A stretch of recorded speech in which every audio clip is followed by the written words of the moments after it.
지금 실버바 시장이 뜨겁습니다. 국제 시세보다 40% 넘는 프리미엄이 붙어 있어요. 부가세 10% 포함해서요. 물건이 없습니다. 사려는 사람은 넘쳐나는데 재고가 바닥이에요. 가격은 무섭게 치솟고 있고요.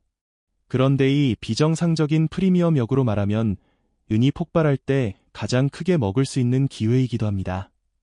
오래전 세계의 은 시장은 20년 만에 최대 변곡점에서 있거든요.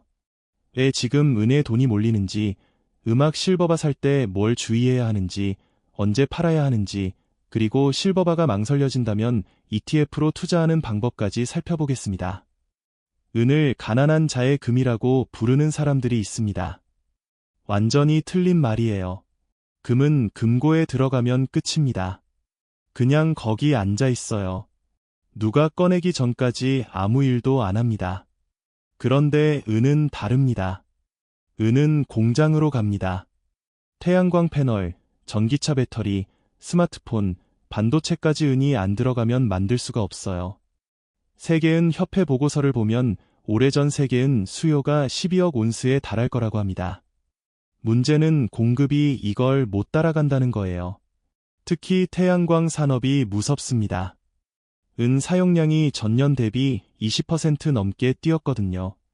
태양광 패널 하나의 은이 약 20g씩 들어갑니다. 전 세계가 탄소 중립한다고 태양광 깔고 있는데 그 패널마다 은이 박혀 있는 거예요. 전기차는 더합니다. 내연 기관차에 들어가는 은의 2배가 전기차 한 대에 필요해요. 자율주행 센서, 배터리 연결부, 전자 제어 장치 전부 은입니다. 기술이 고도화될수록 이 숫자는 기하급수적으로 늘어나고요. 미국 노동통계국 자료를 보면은 관련 정밀품 산업이 매년 7% 이상 성장하고 있어요. 이건 일시적 유행이 아닙니다. 구조적으로 장기적으로 수요가 늘어나고 있다는 겁니다. 전체 수요의 절반 이상이 이런 산업용입니다. 여기서 핵심이 뭐냐면 한 번 제품에 들어간 은은 다시 안 나와요. 재활용 비용이 새로 깨는 것보다 비싸서 그냥 버려집니다. 금은 어떨까요? 금반지, 금목걸이 다 녹여서 다시 씁니다. 금은 세상에 계속 쌓여요. 그런데 음은 쓰면 사라집니다. 매년 수천 톤씩요. 이게 둘의 결정적 차이입니다. 수요는 직선으로 올라가는데 공급은 10년 제자리입니다. 이게 지금은 시장의 현실이에요. 페루, 멕시코가 전 세계 은의 40% 가까이 생산하는 데의 나라들 광산이 바닥나고 있어요. 캠 수 있는 은이 점점 줄어들고 있습니다. 거기다 환경 규제까지 강화되면서 신규 개발은 사실상 막혔어요. 공급이 꺾이기 시작한 겁니다. 그런데 수요는요, 폭발하고 있습니다. 태양광 전기차만 있는 게 아니에요. 병원에서 쓰는 의료 장비, 노인용 보조기기, 항균 코팅 제품까지 전 세계 인구의 15%가 고령자인데의 사람들을 위한 첨단 의료기기에 은의 전도성과 항균성이 필수로 들어갑니다.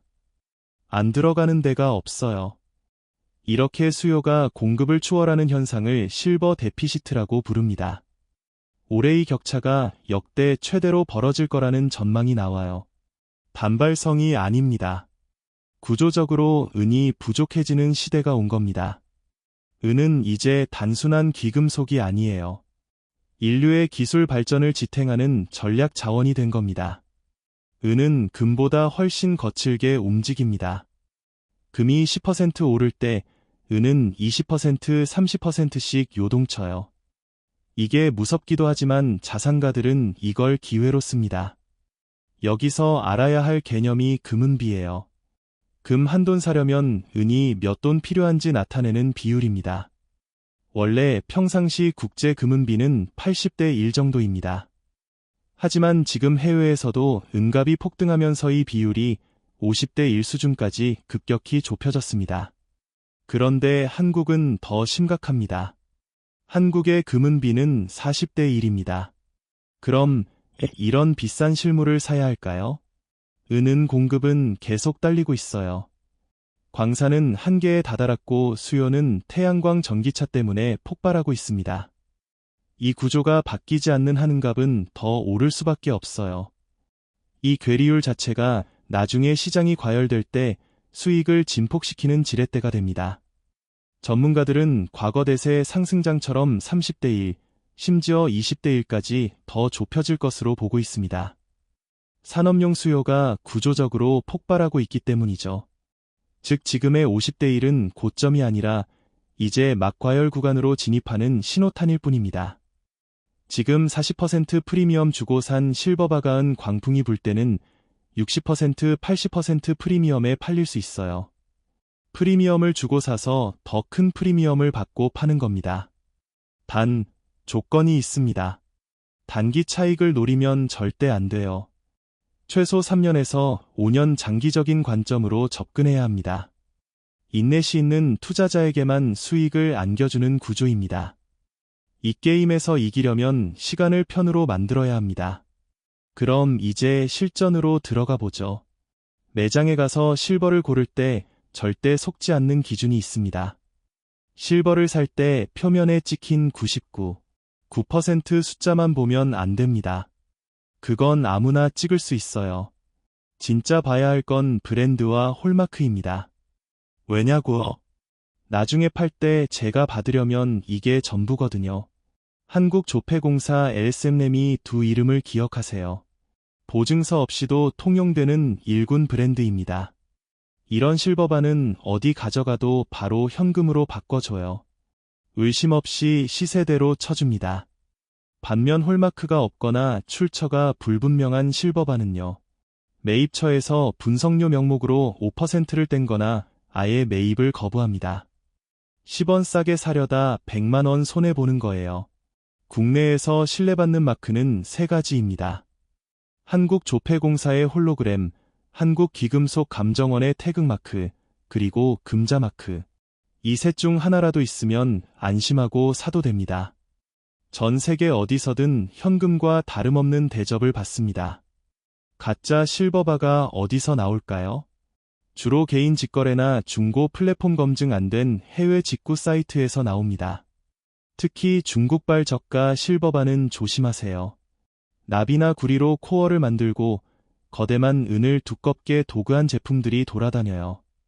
무게까지 정확히 맞춰서 손에 들어봐도 몰라요. 초음파 검사를 해야 비로소 진짜인지 가짜인지 알 수 있습니다. 싸다고 덥석 물면 안 돼요. 보증서 없는 실버바 출처 불분명한 개인 거래는 피하세요. 조금 비싸더라도 일군 브랜드를 사세요. 살 때 가격이 아니라 팔 때 가격이 진짜입니다. 팔 때 제값 받는 것, 이게 실버바 투자의 핵심입니다. 99, 9%냐 99, 99%냐 이거 가지고 고민하는 분들 많아요. 결론부터 말씀드리면 투자용 실버바는 99, 9%면 충분합니다. 99, 99%를 고집할 필요 없어요. 왜냐고요? 다시 팔 때 똑같은 가격을 받거든요. 매입처에서 99, 9%와 99, 99%를 99%를 구분해서 가격을 다르게 쳐주지 않습니다. 소수점 뒤에 9가 하나 더 붙었다고 비싼 제작 비용을 낼 이유가 없는 거예요. 중요한 건 숫자가 아니라 그 순도를 보증하는 브랜드의 신뢰도입니다. 이름값이에요. 실제로 이런 사례가 있었습니다. 시중가보다 저렴하다는 이유로 검증 안 된 업체에서 실버바를 대량 구매한 투자자가 있었어요. 팔려고 가져갔더니 순도가 불균일하다고 나왔습니다. 결국 케이지당 10만 원씩 깎여서 파았어요. 10kg을 샀으니 100만 원 손해입니다. 싸게 샀다고 좋아했는데 결국 비싸게 산 거죠. 최근에는 가짜 수법도 정교해졌습니다. 무게까지 정확히 맞춰서 일반인은 육관으로 구별이 불가능합니다. 손에 들어봐도 몰라요. 그래서 보증서 없이 파는 실버바, 이름 없는 소매점의 물건은 절대 사면 안 됩니다. 아무리 싸도요. 그 실버바가 진짜인지 가짜인지 증명할 방법이 없으면 나중에 고철덩어리 취급받습니다. 자산이 쓰레기가 되는 거예요. 몇만 원 아끼려다 전 재산을 날릴 수 있습니다. 브랜드와 보증서 이 두 가지가 실버바의 생명입니다. 반드시 기억하세요. 구매처 선택도 중요합니다. 무조건 대형 업체가 답은 아니에요. 때로는 공인비 이벤트를 하는 중소형 딜러나 동네 금문방이 대형 거래소보다 저렴할 수 있거든요. 발품을 팔아야 합니다. 같은 1kg짜리 실버바인데 어디서 사느냐에 따라 5만 원씩 차이가 나요. 자체 공장을 운영하는 대형 업체를 이용하면 공인비를 최소화할 수 있습니다. 당 최대 5만 원 10km 구매하면 50만 원을 절약해요. 여기서 함정이 하나 있습니다. 부가세 10%를 아끼겠다고 무자료 뒷거래를 하는 분들이 있어요. 절대 하지 마세요. 나중에 양도소득세증이 불가능하고 진해 보장도 못 받습니다. 문제 생기면 법적으로 보호받을 방법이 없어요. 하나 더 알아두셔야 할 게 있습니다. 국제은 시세가 내려도 환율이 오르면 국내 가격은 방어됩니다. 은값만 볼 게 아니라 환율의 움직임까지 함께 읽어야 해요. 달러가 강세면 은값이 빠져도 원화 기준으로 버틸 수 있거든요. 실버를 사고 시간이 지나면 표면이 거뭇거하게 변합니다. 처음 보는 분들은 이거 가짜 아니야 하고 놀라시죠? 아닙니다. 은이라는 금속이 공기 중에 황성분과 반응하면 생기는 지극히 자연스러운 현상입니다. 여기서 가장 중요한 사실을 말씀드릴게요. 실버바가 시커멓게 변했다고 해서 가치가 떨어지는 게 절대 아닙니다. 제대로 된 금 거래소는 실버바의 색깔을 보지 않습니다. 오직 중량과 순도만 봅니다. 똥색이 됐든 검은색이 됐든 무게만 1kg이면 똑같은 1kg 가격을 쳐줍니다. 어차피 공장 들어가면 다 녹여서 새로 만드니까요. 오히려 초보 투자자들이 가장 많이 하는 실수가 뭔지 아세요? 이 변색을 없애겠다고 치약이나 광택제로 박닦는 겁니다. 절대 하지 마세요. 치약에는 연마제 성분이 있어서는 표면을 미세하게 깎아냅니다. 깨끗해지는 대신 은가루가 씻겨 나가는 거예요.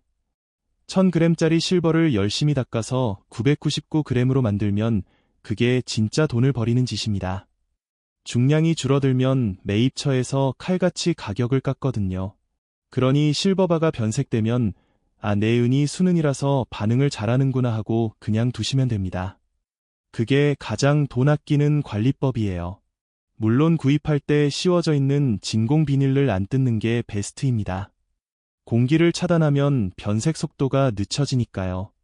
혹시라도 급방에 팔러 갔는데 이거 너무 더러워서 분석비 더 빼야겠는데요. 라고 말하는 사장님이 있다면 그냥 그 자리에서 나오세요. 초보자 등쳐 먹으려는 겁니다. 기억하세요. 못생긴 실버는 제값을 받지만 가까서 가벼워진 실버는 돈을 못 받습니다. 건드리지 않는 게 최고의 투자입니다. 살 때보다 팔 때가 더 어렵습니다. 실버바는 특히 그래요. 팔 때는 발품이 돈입니다. 수수료율이 고정된 대형 거래소보다 당일 물량이 급한 종로 도매상이나 동네 금문방이 시세를 더 쳐주는 경우가 많아요.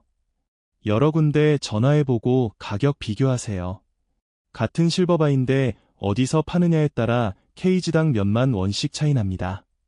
귀찮다고 한 군데만 가면 손해보는 거예요.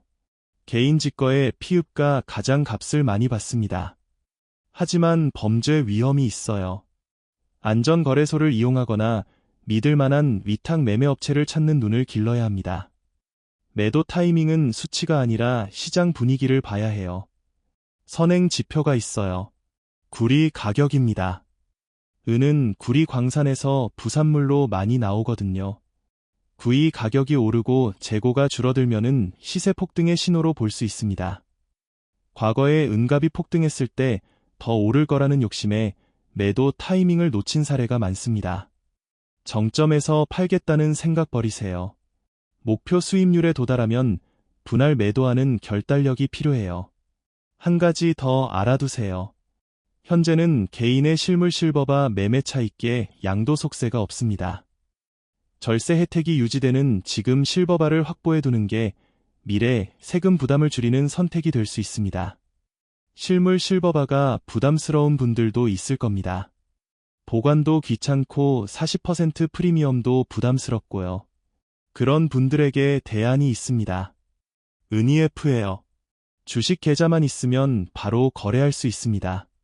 실물 보관할 필요 없고 소액으로 분할 매수도 가능해요. 가장 대중적인 투자법입니다. ETF도 종류가 있어요. 실물은 ETF가 있고 합성은 ETF가 있습니다. 실물은 ETF는 운용사가 실제로 은을 참고에 쌓아두고 운용해요. 대표적인 게 미국의 SLV입니다. 실제 은이 뒷받침되니까 가격 적어요. 반면 합성은 ETF는 실제 은을 보유하지 않아요. 대신 선물이라는 걸 사용합니다. 선물은 쉽게 말해서 3개월 뒤에 은을이 가격에 살게요라는 계약이에요. 문제는 이 계약이 만료되면 새 계약으로 갈아타야 한다는 겁니다. 이걸 롤로버라고 해요. 갈아탈 때마다 수수료처럼 비용이 세요. 국내의 KODX 은 선물 같은 상품이 이런 방식입니다. 합성 ETF는 장기 보유할수록 불리해요. 1년, 2년 들고 있으면 롤로버 비용이 쌓여서 수익을 갉아먹거든요. 그래서 합성 ETF는 단기 트레이딩에 적합해요. 정리하면 오래 들고 갈 거면 실물 ETF, 짧게 치고 빠질 거면 합성 ETF입니다. 미국 SLV 같은 해외 ETF는 달러로 투자하기 때문에 환차익까지 노려볼 수 있어요. 은값이 오르는데 달러까지 강세면 수익이 2배론이다. 물론 반대의 경우도 있어요. 은값은 올랐는데 환율이 빠지면 수익이 깎입니다. 이중 리스크인 거죠. 그래도 ETF의 가장 큰 장점은 유동성입니다. 언제든 쉽게 현금화할 수 있어요. 실버반은 팔려면 발품을 팔아야 하지만 ETF는 클릭 몇 번이면 끝납니다. 시장이 급변할 때 빠르게 대응할 수 있다는 게 실물 대비 최대 강점이에요. 그리고 소액으로 시작할 수 있습니다. 실버바 1kg 사려면 몇백만 원이 필요하지만 ETF는 몇만 원부터 살 수 있어요. 목돈이 없어도 이건 투자를 시작할 수 있는 거죠. 단, ETF는 종이 자산입니다. 실물이 아니에요. 극단적인 금융위기 상황에서는 실물만큼의 안전판 역할을 못할 수 있다는 점은 기억해두세요. 또 다른 선택지도 있습니다. 바로 ETN입니다. ETF랑 비슷해 보이지만 구조가 달라요. ETF는 운용사가 실제로 은이나 선물을 보유합니다. 반면 ETN은 증권사가 은값 따라갈게요라고 약속한 채권이에요. 실제 은을 들고 있는 게 아닙니다. 그래서 ETN은 증권사 신용에 묶여 있어요. 쉽게 말해서 증권사가 망하면 돈을 못 받을 수도 있다는 겁니다. 대신 ETN은 지수를 정확히 추종해서 괴리율이 거의 없어요. ETF는 운용 과정에서 오차가 생길 수 있거든요. 국내에는 삼성은 ETN, 신한은 ETN 같은 상품들이 있습니다.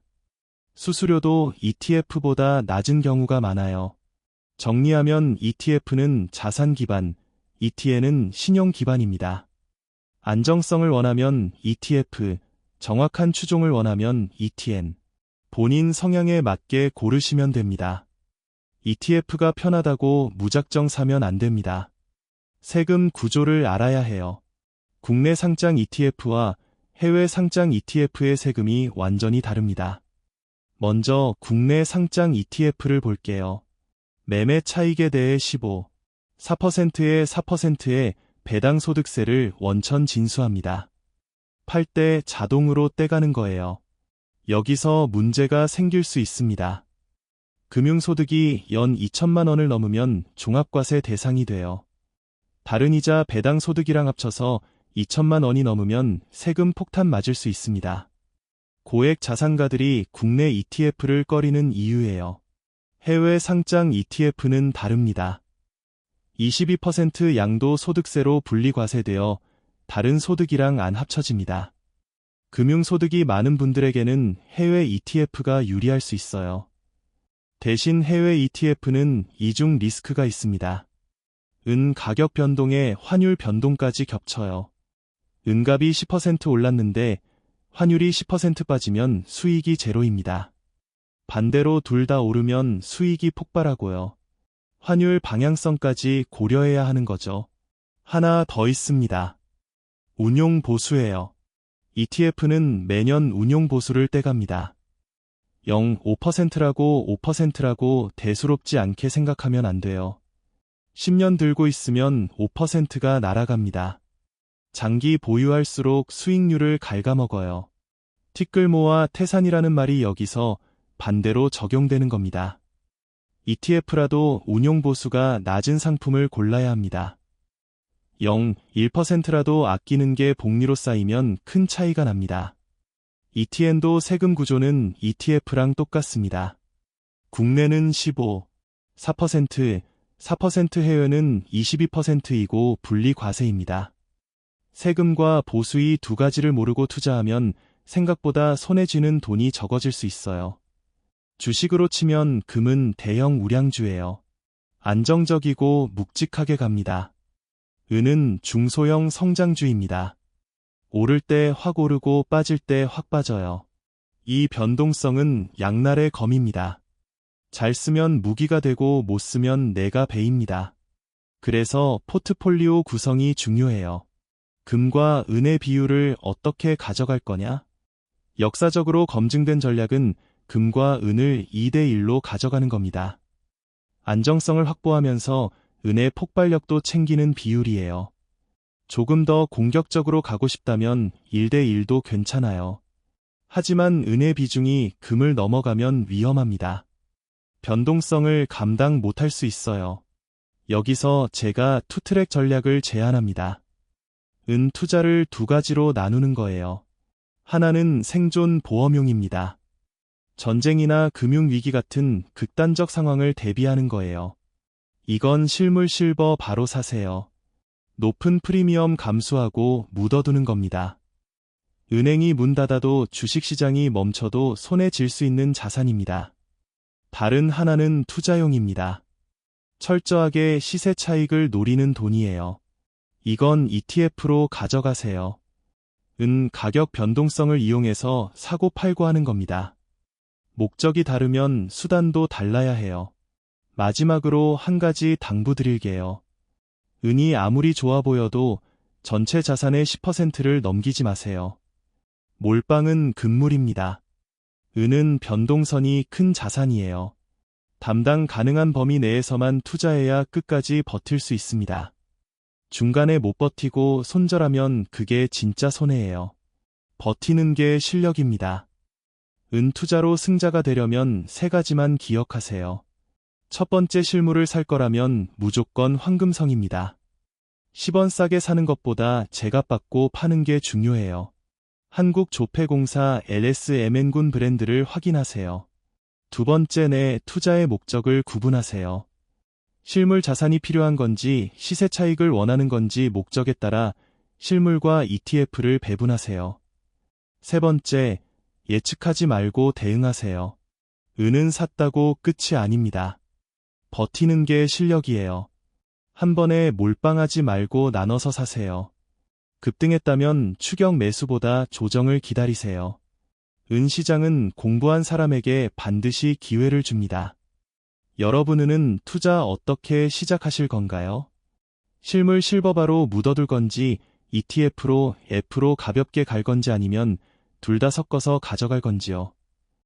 여러분의 날카로운 의견을 댓글로 들려주시면 남겨주신 소중한 생각들은 다음 영상의 주제에 깊게 반영하겠습니다. 앞으로도 남들은 모르는 원자재 투자 전략을 가장 빠르게 받아보시려면 구독과 알림 설정이 필수입니다. 좋아요는 이 영상이 더 널리 확산되어 많은 분들과 만날 수 있는 가장 큰 원동력이 됩니다. 다음 영상에서 뵙겠습니다.